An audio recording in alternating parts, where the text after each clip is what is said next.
My name is Haley, and this is my video out. God, he's back.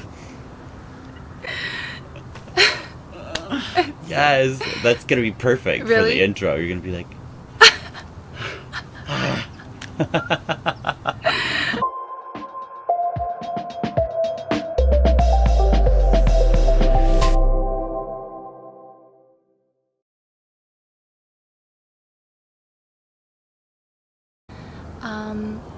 So my name is Haley Videkis. She and her are pronouns, and I identify as pansexual.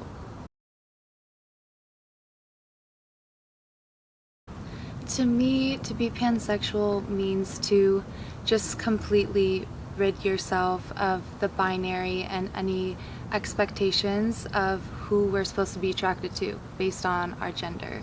And for me, it doesn't matter if a person is a man or a woman. I currently am with my partner. We've been together for 5.5 years. She identifies as pansexual, but regardless of being in my relationship, just my experience as a whole, I definitely don't recognize a gender binary. So in college basketball, we don't really talk about our sexualities on that level. At least I don't remember having any conversations where any of us identified a certain way. It was more like, so-and-so has a girlfriend, or so-and-so's been with, her partner for 5-6 years, but we never absorbed this like obsession that I see with identities and labels, and it's not something that I even enjoy, because I think the more labels we put on is like the more we have to strip off to get to know people.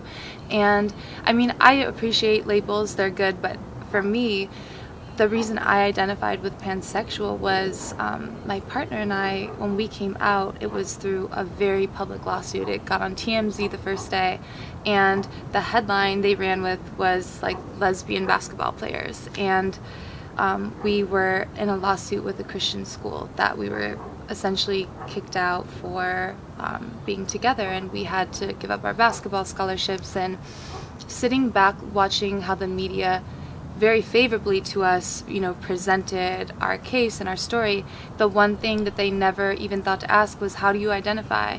So just because you see two women together does not mean they're lesbian. And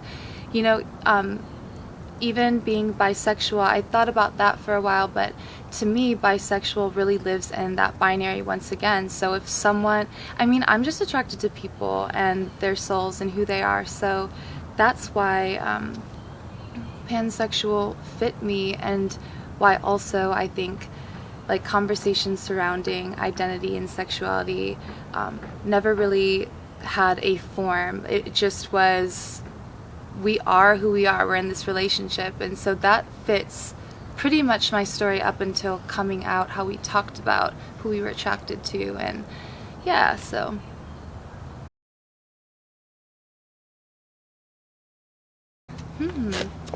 So I'm from a very small town in Chicago, Illinois called Bartlett, and it was very quiet growing up there.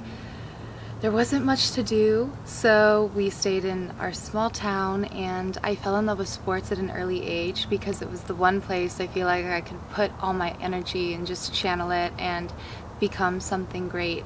So it really pushed me to the next level, preparing me for being an athlete and the college level.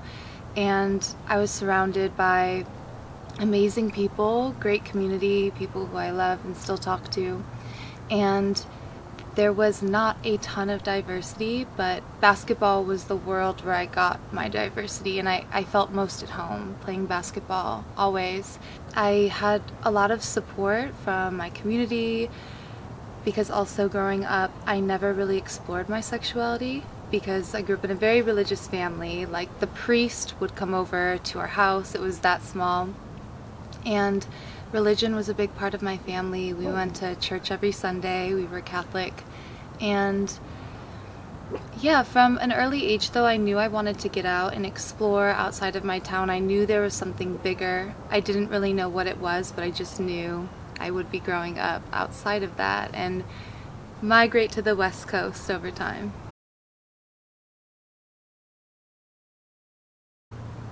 I knew I was different than what would be considered normal from a very early age, and I think I had to suppress that very quickly because that just wasn't going to be accepted in my family. My father was very conservative, very religious. My mom has always had a very open mind. She just loves everyone, but my dad really dominated the conversation of our household and the rules and what my sisters and I could and couldn't do. So the only adversity I really faced when it came to dating was my dad always told me, don't date black guys.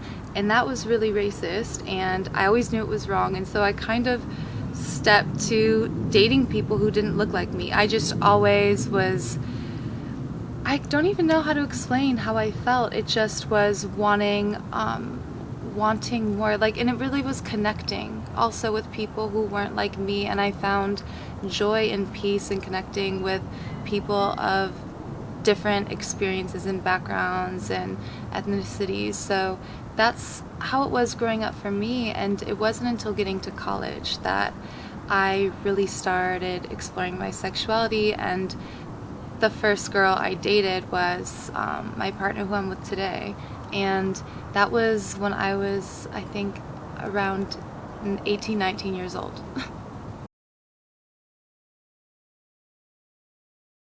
So originally, growing up, I went through the sacraments of being Catholic. So I think the last thing I had was my confirmation before I was getting ready to go to college. And there were a couple Christian universities, but my whole thing was going and playing the most elite level of basketball. So I had the chance to play at Arizona State, and that was the first school that I went to. And after my first year, I recognized that, whoa, like, this is very intense. This is not high school. This is a very elite level. And it was just taking over so much of my life and my body and my wellness that I found a peace in going to FCA, the Fellowship of Christian Athletes. And I noticed a lot of athletes would go, like from football to volleyball, swim, track, all these different athletes. We would meet and talk, and we had just the same desires for more of a peace and connection and a higher purpose. And so that is always why I loved religion, because it grounded me in a lot of ways, and it brought me back to, like, okay, this is what's important. But it took a turn when I went to Pepperdine, because I transferred from Arizona State to Pepperdine, and it was the most crazy experience, falling in love with a woman for the first time, and then being on a Church of Christ campus where their FCA meetings, or it was something similar to FCA at Pepperdine, they had mentioned things about homosexuality and it being a sin, and for the first time I was being affected by something that the religion that I knew for my whole life did not accept. And it was a difficult time. Like, am I still religious? What does this mean to me? Like, who am I without God? Because growing up so religious, you think that, you know, heaven at the end of the day, and if God doesn't accept me because of who I love, then where do I belong? And that brought me into one of the most trying and difficult times in my life. But over time, I've resolved a lot of that since then. But that was really hard for me, was not being accepted by my religion and feeling like there was nowhere to go, questioning whether or not I was wrong. Because what happens when religion is so ingrained in who you are and it's making you question who you are, that trickles into, like, every aspect of your life, just being unsure and not confident, and the conviction that you need to have integrity, make good decisions, tell people who you are, be authentic. And so when I was questioning that, it really blurred the lines for me in sports, in my social life, in my love life even. Like, who am I? Like, what does all of this mean? And so that's when my life really changed, was at Pepperdine and going through that with my partner.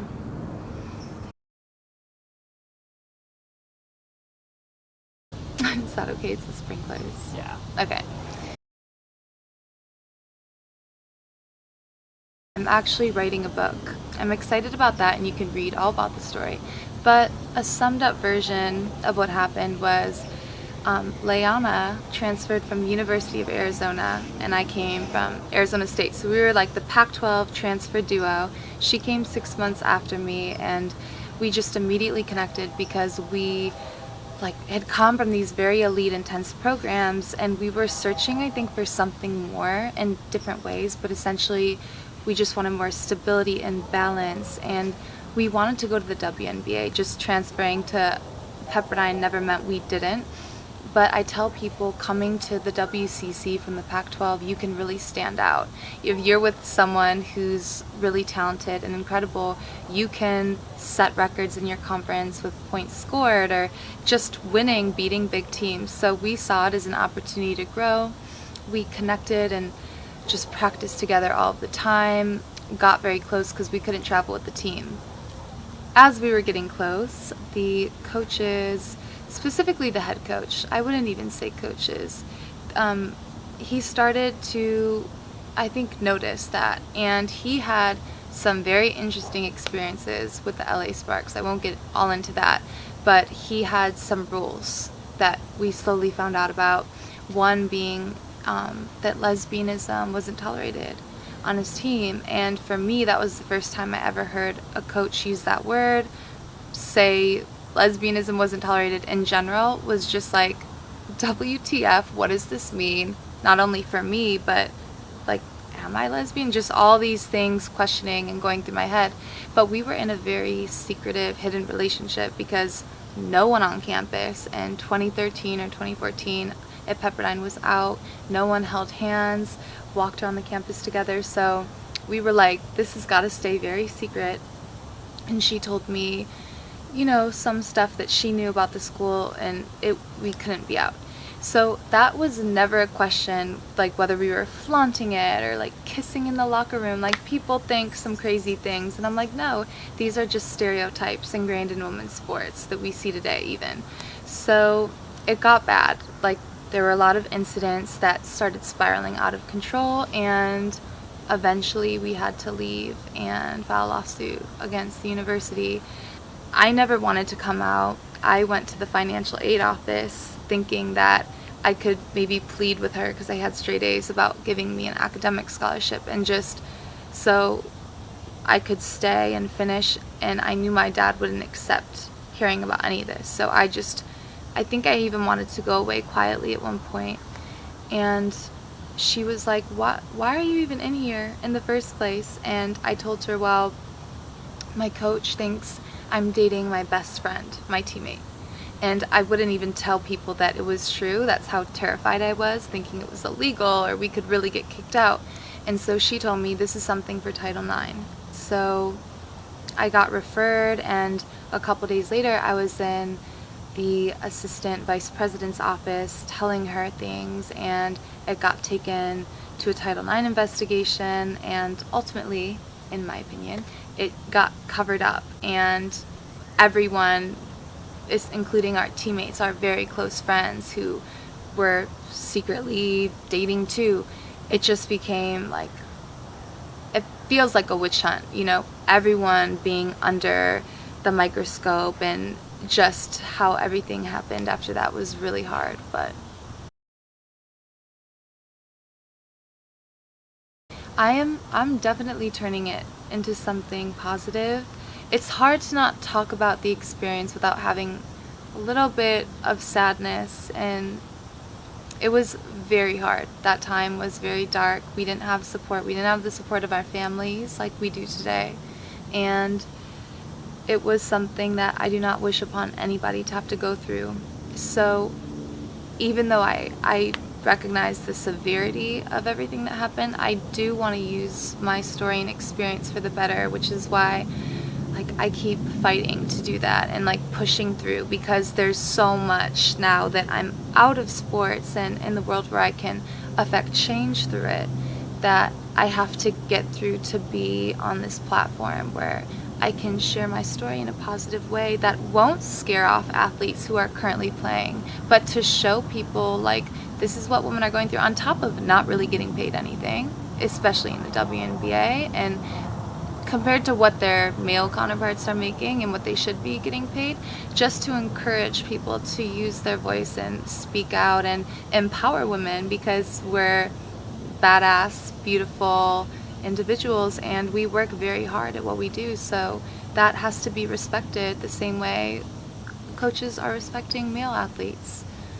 I have gone through hell and back with my partner to fight for the rights of this community and actually give something up. And a lot of people in our community have done that, and I commend them, and I look up to leaders who actually sacrifice something for change to be made, because we gave up our entire basketball scholarships. And my partner, she's a first-generation college student, so that scholarship meant everything to her. And I gave up, I gave up my scholarship too, and it was just, we saw ourselves playing professional, and we had no idea that the lawsuit was going to turn into something that would be difficult for us to play again. I mean, being in a lawsuit, you have to go to court hearings and depositions and turn over all of your medical records and be on point mentally, emotionally, physically, to show up and be present and be strong and not be fazed by the defense counsel, and especially at a very Christian school, like what they're going to put you through. They're going to persecute you and your character. And we went through something that was very difficult, but for us, we always saw like this community, this is change. Like, this is the one way we could leave this world having made it a better place, because what we had to expose about the system, not only being in women's sports, but at this very Christian university and around the country, schools who have Title IX exemptions, even to this day, are actively and legally discriminating against gay students under federal law. And I mean, we had that happening for interracial couples. Bob Jones University once had a Title IX exemption to discriminate on the basis of race, and the Supreme Court said, absolutely not, that is unjust and it's not going to stand under the law. But unfortunately, we don't view discrimination on the basis of race and sex or sexual orientation in the same way. It's a matter of strict scrutiny and how we want to analyze that. People are taking their lives because they're depressed and isolated, and they're kicked out of their homes. And the longer we legalize discrimination, it's going to continue emboldening families who are not accepting their children. And for me, my father had a really hard time accepting me, and he just tragically passed away during our lawsuit. It was very unexpected. It was something that it hurt me more than anything I was going through, because I was like, whoa, what now? But the matter of family and being involved in children's lives, and especially young adults who are going through big changes and they need support systems, it can drastically, impact someone. And luckily for me, I've had supportive friends and family to help me get through it. But a lot of people don't have that, and I think it's important that we take all things into consideration of why discrimination is immoral. Acceptance on a legal level for who we are and to be recognized and treated as such. Specifically in sports, we're seeing this now at the Olympic level, where we are actually kicking women who have been competing their entire lives in women's sports out of the sport because they are not the sex and they don't have the certain amount of chromosomes and testosterone levels that we believe a real woman should have. We're creating a very problematic society for people to exist right now, and I think that until we redefine what it means to be a woman, and that's not just based on the sex you were born as, we're going to continue to exclude people out of sports at very late ages in their lives when they've been competing for the sport they love their entire lives. And this happens with intersex people. This is happening very predominantly with trans women who are trying to compete in sports, and they're getting kicked out at the high school level, college level, professional level, not being allowed to compete. And so I think that is something that is not just a legal recognition, but the raising of consciousness as a whole of what it means to identify, and that we have the freedom and power to define that for ourselves, and no one else can.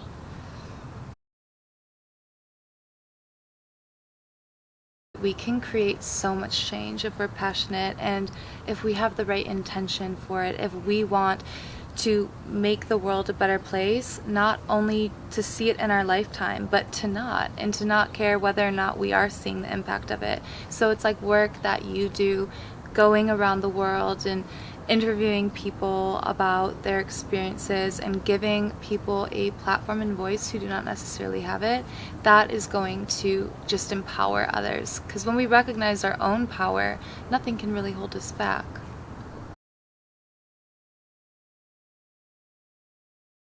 Oh, that's such a cute question.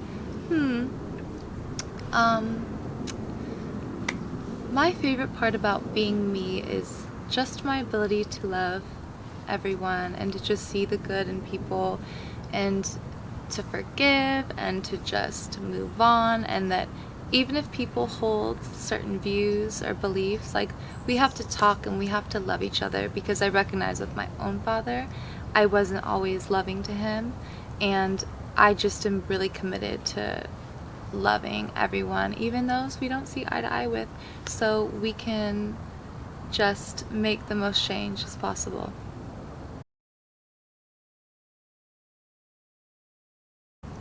Leon and I were in the most broke possible position and in the worst place of powerlessness that I could have imagined, and so much happened and lifted us up, and like, we found a community that we didn't even know existed, especially for athletes, and just the love and support we got out of nowhere just, I think, is a testament to the love and support that's out there for you. Because if you're fighting for something and you care about something that is going to make a difference in the world, the universe will provide for you.